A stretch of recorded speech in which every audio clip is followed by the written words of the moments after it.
Chapter 9. Oak Trees and Condolences. 1. The drive wasn't easy, even for a young man. But the old Buick didn't break down. I was thankful for that. I suppose it was thoughts of Nora and driving in the general direction of her home as I headed back to Benning that helped me press through the night to arrive on a quiet Saturday morning.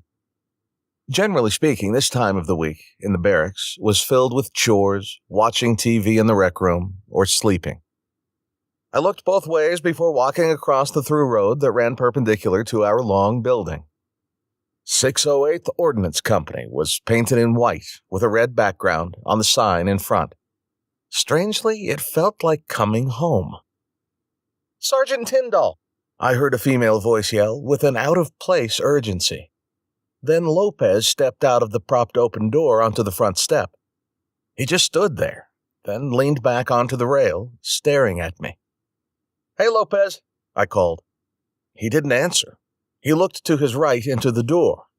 Sergeant Tyndall stepped out. After Tyndall had been promoted, it seemed that he had found himself in a way as if the rank of specialist was painful to him, as if he was made to wear higher rank, and the lower rank just pissed him off. He stood there waiting as I walked toward the building, toward him. Normally, a walk between those historic buildings was enjoyable somewhat. The oak trees that lined the lawns between the buildings stood with strength, offering a reprieve from the Georgia sun in the summertime, dropping acorns in the fall, then leaves. Squirrels lived comfortably and were fed by soldiers throughout the years. Finally, just before I approached the bottom step, he called out to me. "Barrett." He walked down the steps. I had gathered from his walk and posture that he was coming to me, that I was to stand and wait for him. He reached toward my duffel bag. He pulled it off my shoulder. "Lopez." "Yes, Sergeant?" "Can you take this bag up to Sergeant Barrett's room, please?" "Yes, Sergeant," Lopez said as he raced down the stairs to retrieve the bag. As he slung it over his shoulder, he looked as sad and nervous as I'd ever seen him. "What's going on?" I asked, glancing at them both. But Lopez walked away, doing as he was asked, without saying a word. My mind began to calculate the possible scenarios just ahead. Fear came over me as Tyndall placed his hand on my shoulder. His eyes were red and tired. They became wet. "What the hell is going on?" I demanded. "Barrett, I don't know how to tell you this." "What? What is it?" "It's Wilson." "What about Wilson? What's wrong?" He's dead, Finnegan. It was last..." "He's what?" "It was last night. Please tell me you're fucking with me, Tyndall." I shrugged his hand from my shoulder. My heart rate was escalating. "No, he was... Wilson. He was drinking. Captain Moody actually just left. He was here all night talking to people and to the MPs. He called Wilson's parents. Today they're flying his body back to..." His voice was as if we were in a cave. It echoed. It faded away. My body convulsed. I fell onto my knees. 2. Snot and tears covered my lapel as Mr. Wilson heaved, squeezing me, his arms wrapped around my arms, pinning them to my sides. I recognized most people as they arrived at the funeral home, but many I didn't. They were from Oakwood, I guessed. I didn't care. I let him hang on to me until he was ready to let go. I'd never once seen that man give a hint that he was human, with real emotions, until that day. Cambry was there too, of course, with a toddler running around her. It surprised me how old she looked. She looked much older than Mom did on that day. I suppose the death of a child would make anyone age instantly. She never once looked me in the eye. I suspected she was angry that I was alive. That's what I believed. It made sense to me. I suppose it still does. A woman in a brand-new gray dress, mauve heels, and gold wire-rimmed glasses stood beside me. She was waiting her turn to express her condolences to the Wilsons. A man with greasy hair and a dime-sized mole drank from a plastic cup, looking around as if he were lost. He hovered. "Hello, Michelle," Ned said, acknowledging her, polite but still engaged with me, still holding my elbows. His face shined with moisture. "I'm sorry, Finnegan," he said as he handed me the tissue from his pocket. It had been used. "I'm really sorry." "I'm sorry too, Mr. Wilson. I held back tears, but my voice came to a stop. It was the recognition that, I suppose, that he'd lost a son. I lost a friend, my only friend. Lost, but there, just a room away, lying rigid and decorated in new clothes, makeup, and flowers, tucked neatly in a silk-lined box for all of us to see, before he's sealed up and covered beneath the crust of the earth, then marked with a chiseled piece of granite, a name, a date, and a phrase of remembrance. I glanced at the woman waiting, then back again face to face with the broken father. "Finnegan, I don't know why God would do this. Why he would take my boy. I don't know if I can bear this. I can't." He took a deep breath, seeking to regain his rhythm and short-lived composure that he had for a moment. And he pulled me in again, crying all over again. The woman walked away. My arms dangled by my side as he squeezed. 3. "Their eggs, son, are the best you'll ever eat." Those were the first words Dad spoke to me as we rolled down the road. My eyes were heavy, as I was sure Dad's were too, from drinking a little more than his share of Jameson whiskey the night before. "You won't be sorry you got up early. This new diner is a lot better than you think. Besides, I need to get a little quality time in with my boy before he heads back to Georgia tonight." "Is the Buick driving okay?" "Yeah, it's fine." "Brakes okay?" "Yeah, they're good, Dad." We took a left at the Salt Creek Elementary School. I could barely pry my eyes from the paint-flaked bell that stood neglected in front of the main entrance. "Dad?" He looked over at me, waiting for me to continue. "You think Troy's in heaven?" "Of course he is. He was a good kid. I mean, a pretty good kid. Nobody's perfect." As I stared at Dad, I saw his confidence fade. He continued, "Look, I don't think God would send him to hell, if that's what you mean." I turned to look out my window. Someone waved. I waved back. "Nora believes in God." "Ah, Nora." Dad surmised my motivation in his tone. "You guys still talking since she left?" "Yeah, about every day." "You like her then?" "Yeah, I like her a lot." "Yeah, well, Mrs. Baker already told me. Said you two were holding hands last week after the ceremony in her driveway." He smiled at me. I turned red. It forced me to smile more than I wanted. I turned away. "Anyway," I said, emphasizing the change of topic, "she thinks that maybe God has everything planned out." "Maybe," Dad said. We passed a faded blue mailbox on the corner. "You don't think I can do it, do you?" I recalled Troy asking, as he convinced me to challenge him to leapfrog over it. "Yeah, I bet you can do it," I'd replied. "You don't think I can do it, do you?" he repeated, knowing it didn't matter what I said, that he'd make an attempt either way, that being an underdog was part of his purpose. "Would that mean God planned that Troy would die on that day, at that time? That he'd find a way to hang himself, no matter what? That he really didn't have a choice?" I could tell Dad wasn't too eager to answer such a question. His face was sad. I could see he hated to see me that way. "I'm sorry I've not taken you to Mass." "No, Dad, that's not—" "Hold on. let me finish. He pulled over and parked on the side of the new building with large letters, Diner, on the side, letters as tall as the walls. He threw it into park, killed the engine, pulled out the key attached to a dozen more keys, and turned toward me. Let's have coffee first. That's probably a good idea, I said, receiving Dad's kindness. I was reminded of the love I had for him.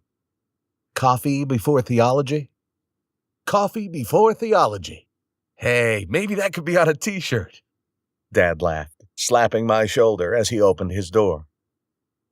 Our waitress wore a light blue polyester uniform with a white apron draped over her neck and tied in the back. No name tag, no introduction. Just, "You guys want coffee?" "All of it," Dad pleaded. "Yes, please," I said. We watched the establishment for a while. It moved slowly. Dad loved it. I wasn't too impressed. It felt like they were trying too hard. "Look at that, son," he said, pointing toward the cook. "You can order waffles and they make them right there in front of you." I just looked, nodded, and became bored with the sterile environment. "Finn, I never intended to keep you away from the church. It just turned out that way, you know? Your grandma and grandpa were good Christians, and I have thought many times that I need to get back to the church. And I thought many times that I needed to do that for you and your mom. Dad, I'm really sorry about Troy. I'm really sorry about it." His building emotion was interrupted by the waitress. She approached and set down our coffee cups. She poured, leaving a streak of drops across the table, connecting the two. "Do you know what you want?" our waitress asked. "Go ahead," Dad said to me as his eyes scanned the menu. "Eggs over easy, bacon, and, toast." Dad looked over behind the bar counter. "I'll have waffles and bacon." He smiled, looking at me. Then his funny dark red eyebrows popped up with an animated excitement across his otherwise light color. She grabbed our menus and walked to the kitchen. "I'm just wondering, Dad, that's all. I'm just wondering if someone has it right about God. Know what I mean? Seems like everybody has a different opinion, and some are convinced to the point that they die for what they believe." A woman, a couple of tables over, cast a look upon me that was curious but gentle. She looked back to what seemed to be her husband. "But like when you got hurt," I continued. "We were scared. I know that it wasn't that bad, that it was your arm, not your head, but we didn't know that right away, and it scared us. It really freaked us out, Dad. I never want to hear Mom scream like that again. Then, now, Troy. It's like, what the hell, you know?" The air in me became cold, and control of emotion slipped away as my chest tightened. Some of the guys in my unit, before I left to come back home, I heard them talking. Talking? What do you mean? Dad was concerned, with a slight sense of defense. I gathered myself over the steam that came from my cup. I took my first sip. It was hot. "All right, remember when I told you and Mom that Troy didn't have enough leave to come back for the ceremony?" "Yeah, wasn't that long ago, son," he said in a reflex. "Sorry. It wasn't that he couldn't. It was that he wouldn't." "Oh, okay. I kind of thought so. I mean, you just came back from a year in the desert. I imagine you all would have had—" He caught himself becoming distracted in conversation. "And why wouldn't he?" "He was jealous. Bad jealous. He wouldn't talk to me. I begged him to go." "I don't understand, son. Jealous of what exactly? Your welcome home celebration? They weren't even residents of Salt Creek. Ned moved them out there, 5, 6 years ago? Yeah, but it kind of upset him that Oakwood didn't even put his name in the paper, let alone throw him a coming home celebration. And the Bronze Star. He said it was just dumb luck, which I agree. Dad lowered his voice, looking over at our nosy neighbor, causing her to turn back to her husband. First, whenever you put your life on the line to help a fellow soldier, regardless of the circumstance, it is heroic. And it was. Second, you think this has something to do with... Dad couldn't bring himself to say the word jealousy because of how it associated with his son. He sat shaking his head in disbelief. I don't know, I said, shaking my head too. But when I found out about his death, after I kind of settled down, I was asking questions. I learned that Troy was drunk, running around the barracks, evidently screaming about me, saying some things about me, and going on and on about the University of South Dakota. Son, you're not blaming yourself. No, of course not. It's just, it troubles me. That's all. USD, huh? Probably had built up a lot of regret, I imagine. He did go from being on top to being on bottom, you know. Yeah. Maybe he was still upset at that whole situation. I guess he was. Dad hesitated, but said, Finn, you know I loved Troy, and this is going to sound like I don't, but that is entirely his fault. He made that bed, busting up those cars and all. Yeah, then there's that whole thing. He sipped, waiting. I think something more happened the night he got busted for vandalism. He sat up straight in his bench seat and leaned toward me. Like what? I don't know. There's been a couple times that he wanted to tell me something more. I don't guess it matters now. But I think maybe he was mixed up in something else. I mean, he never came out and finished his thought either time he brought it up. Maybe it was nothing. Well, Troy was never guilty of always doing the right thing, if you know what I mean. No, you're right. He wasn't guilty of that. Son, would it be okay if we switched the conversation to something more happy? He smiled, showing too many teeth. I chuckled. Like what? I don't know. He looked up, tapping on his chin. How about Nora? I smiled. Holding her hand, huh? He teased. Dad. I sipped. She's a pretty girl, and she must like you, talking long distance with you so much at all. Are you two planning to see each other again? I hope. Yeah, I think so. It seems that way. I think I'm going to go see her.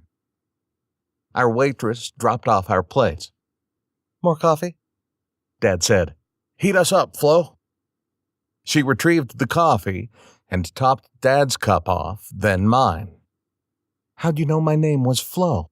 She asked. Dad replied with surprise. Is it really? No. She smiled and walked away. I think maybe her hips were moving more than before, like it was intentional. Dad shook off the playful banter with our young waitress, which was hard for him to do, especially with my antagonistic smile aimed at him. His face was 2 shades of red brighter than normal. Anyways, I said, finally showing Dad mercy, pushing ahead the conversation. You know they're Irish, Dad pointed out joyfully. Your sweetheart's family? Sweetheart? Yeah, she said something about that. I tried to dial down my interest. Dad said, maybe we had better get back into church, just to make sure you have a good Catholic wedding. I think you'd like that. Your mother would like that. I laughed. I didn't rebuke Dad, though, regardless of the presumption. The thought was too appealing for me to reject. Then, just as quickly as my heart leaped because of the possibilities for the future, my soul was filled with guilt over the death of Troy. These waffles are delicious. Want to try a bite? Dad had a syrupy forkful of waffle, dripping with hot butter, extended to my face. No thanks, Dad, I said as I retreated. Your loss. 4. It was my last weekend that I'd be able to visit Nora before becoming a civilian. In less than 2 months, I would be processed out of the Army. And frankly, I was ready to get out. The barracks were wearing on my soul more and more the closer I'd come to my end of term in service. Chief Gouty released me from duty Friday at lunch so that I could hit the road to St. Simon's Island. I arrived in time to clean up a little and help prepare supper. Or, like her father would say, supper. It's dinner down here, Finnegan. Nora was eager to have me participate in the post-supper walk. The prior 2 times I'd visited, it was raining, so the walk didn't happen. I was depressed because it was something I'd been looking forward to since the first night. People were already putting up Christmas lights on the homes that lined the beach. It wasn't even Thanksgiving yet. Still, it was nice to look at. Our conversation was light, mostly about Thanksgiving traditions and what it's like to live on an ocean while singing Christmas carols. But close to the end of our short journey, Mr. Callan, Douglas, brought the discussion exactly to the topic he wanted, to my intentions. I think both he and Mrs. Callan liked me well enough, but they didn't seem too excited about the prospect of me moving there with no education or job options. After he had made it clear that we were staying on the uncomfortable topic, I said a statement and question that I'd rehearsed on my way down Highway 82 at least a dozen times. Mr. Callan, did I tell you I have the GI Bill? Oh, that's good. And you're planning to use it, I hope? Well, I have to, or I lose it after 10 years, I think. It's like an expiration date, I said, playing the part of a responsible, up-and-coming adult by injecting urgency in my voice when speaking of the future. The truth be told, 10 years seemed like an eternity to me at the time. What do you plan to study? Have you thought about it? I exhaled. I like business and math. I majored in accounting at Watertown, and I've been an accountant and inventory specialist for munitions for almost 4 years. I thought maybe accounting, I guess. I mean, what do you think? I didn't sound too sure. I hoped for guidance, or at least a word of encouragement. Nora and Mrs. Callan, Vera, walked behind us, listening in. Douglas, reflecting on what I'd said, asked, Watertown? Tell me about... Daddy, Nora interrupted. What about at the port? What do you mean, like, get Finnegan a job there? Yeah, she said, with 2 syllables and with a sparkle, as if to say, Of course. Sweetie, even if I could get him on board, he'd have to start in the yard, he said in a disappointing tone, trying to discourage his daughter from such a notion. I know, Daddy. He maybe could go to school a few hours at a time while he works there full-time. But, honey, he redirected the conversation back to me. Would you even want to go to school here? I mean, I suppose you could, he said, with an immediate consideration and optimism, of which I didn't expect. Maybe I could get you part-time work, or I could at least ask. We do love veterans there, especially decorated ones. His smile seemed sincere. That way you could go to school full-time so you can knock it out in 4 years.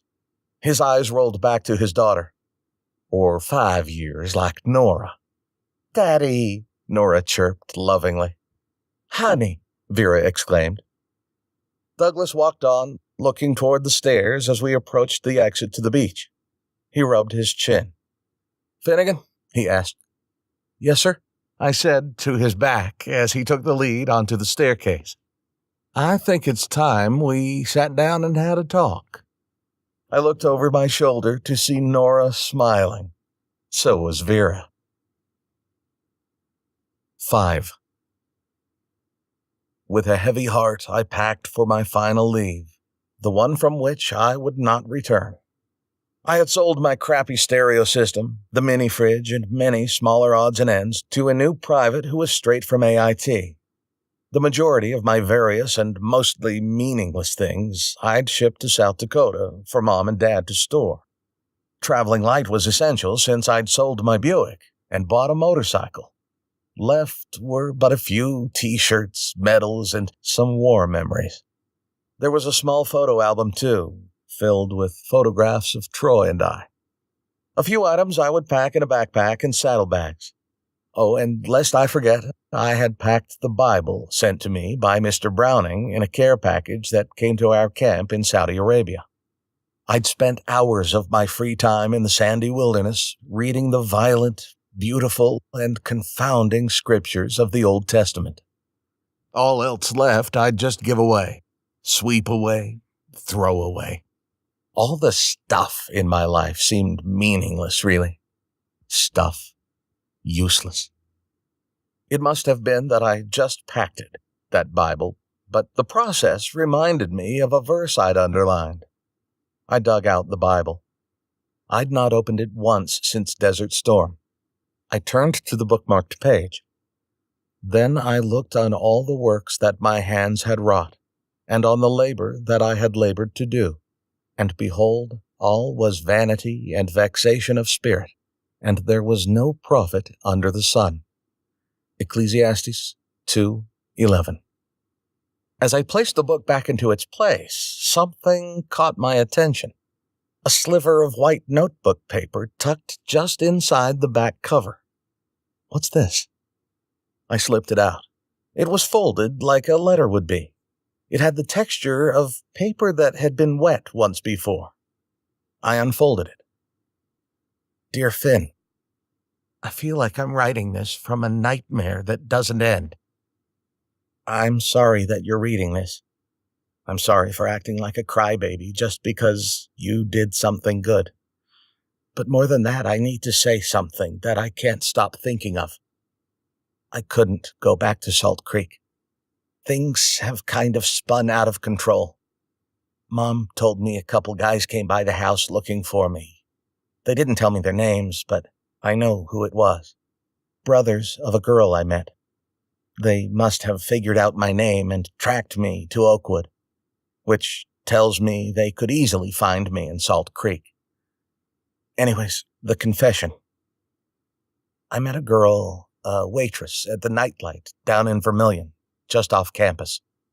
The bar closed. We started making out in the parking lot, in her car. Anyways, I don't know why I lost my mind. She wanted me to stop. I got pissed. Before I knew it, I was on top of her. I had her pinned down in the seat. I ripped off her clothes. I was beating the hell out of her. I didn't stop, like I said. I lost my mind. Seriously, I felt like I wasn't even me. The windows were all fogged up, except in a couple spots where her hands swiped the glass as she tried to get away. After a couple minutes, she was crying, and I hear the door handle next to my face. The doors were locked. And then a knock. Hey, sis, are you in there? Some guy yells. I figure it's her brother. I think sis is in there with somebody. There were two of them, two brothers. I tried to cover her mouth. I wasn't able to. She screamed. Before I knew it, I was running wide open, pulling up my pants, being chased by these two guys. They don't catch me, but you know the story. I get busted. I get in trouble. The day I'm leaving, I'm walking from my car back up the hill to the dorms. And there's the girl. She's looking around. I know she was looking for me. I walk around the corner before she sees me. There's the two brothers. They look like bad news, like seriously bad news. They both looked me right in the face. They seemed unsure. The RA from the first floor walked up and asked them if he could help them. They just looked him up and down, saying nothing, then walked away. But it's more than the brothers. I just can't get Dana, that's her name, out of my head. Anyways, I've tried to forget about it, to forget about her. I even thought about finding the brothers and taking what I have coming to me. But it won't matter. I'll still suck as a human being. This is my last day. I've known and accepted my way out, and I'm taking it. After you left, I've had time to think. Then I started to feel ill, so I went to sick call. They told me it was just stress, that I didn't have anything wrong. I haven't left this room in a couple days, except to the latrine. Somebody knocked on the door last night. They walked away. I'm sorry for what I've put you through. You were my only friend, and I ruined that too. Somebody will find me. I hope it isn't you. I'm leaving the door unlocked so that Tyndall or somebody else will find me before you get back. Oh, could you tell my mom and dad that this isn't their fault, that it's just me? And please don't be sad. I'm giving myself the quiet that I want and the death I deserve. I'm sure this won't hurt and that I won't struggle except for a moment. I looked up. We had a drop ceiling about 8 feet from the floor, I think. I pulled my desk chair back, grabbed my flashlight, and climbed up onto the chair. I pressed against one of the ceiling panels. It gave way easily. The original ceiling, constructed of reinforced beams, was about a foot or so above the drop ceiling. The floor of the next level was maybe 18 inches above that, between the beams. It was a poured concrete ceiling, painted. An eye hook was embedded into the side of the beam just above me. I suppose it was just big enough to slip a rope through. Troy. I replaced the panel. My chest tightened. I let out a broken and loud gasp of sadness. I climbed down from the chair, pushed it back into its place, sat on the bed, and continued to read. Finnegan, I'm sorry I won't be there for the next part of our lives. My bet is that you will be just fine. I hope you can find forgiveness toward me for what I did to that girl. I've already given up hoping Dana will ever forgive me. And I hope it's you that finds this letter, and not your children or grandchildren years from now. I didn't want to leave it out for others to see. I didn't want to mail it to your house because I didn't want your dad to find it if it's on his route. I'm leaving it in your Bible because it seems that would be the first place you'll look after you discover I'm dead. At least it was during the war. I don't know if I'll go to hell for what I did, but if there is a hell, I'm guessing I'll go there. I wonder if God will forgive me. I suppose I'll find out. Hoping you forgive me. T. I folded the letter carefully. It crinkled. Then I placed it back in my Bible and tossed it into my open bag. I sat looking around the room. My final orders sat on my footlocker. I'd scanned through them many times. They were assigning me to Fort Benning's transition point. My end of term had finally come. It was time for me to exit. It would have been Troy's last day, too. The day was heavy and sterile. My door was propped open. I suppose I was hoping for someone to drop by to say goodbye. No one did. So, yes, about the motorcycle. After Troy's death, the only thing I was sure of was Nora. That the sooner I saw her and stayed with her, the better. I had some money from selling the Buick and a small stack of saved cash. So I bought it, a helmet, and the saddlebags.